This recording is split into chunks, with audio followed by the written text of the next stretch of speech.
Jack Frost and the Pudding. Every winter, a magical boy with a wild spirit named Jack Frost arrives in town. He wears a white cape, and his role is to cover everything with frost and ice. But Jack Frost also gets pleasure from playing tricks on common folks. One dark winter evening, he was sitting on the rail of a fence near a river, pointing at some trees. When he did so, there was a pop, and the trees were evenly covered in frost. Then old Tom Muggins came along the path. He was carrying a basket of ingredients for his wife's cake recipe. "I'll have some fun with him," said Jack Frost.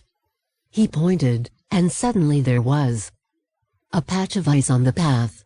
Poor Tom slipped and fell into the river. The bags of flour, fruit and sugar fell open and got wet. A couple of eggs broke, and a stick of butter shrank in the water. Tom gathered the ingredients and climbed out of the river. The food made an absolute mess of the path. "Alas!"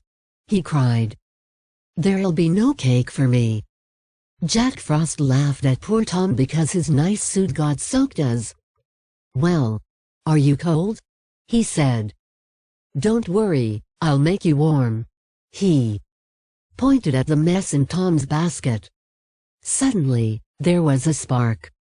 What was left of the food caught fire. Jack Frost ran off laughing. Poor Tom sat by the fire. He could only envision how angry cook. Even the fruit began to simmer. Soon there was a fat, brown pudding in the basket. Tom tasted it. It was what was left of the food caught fire. Jack Frost ran off laughing. Poor Tom sat by the fire. He could only envision how angry his wife would be. He wished he had been more attentive and noticed that Jack was around. Suddenly, a pleasant smell came from the basket. Tom looked inside.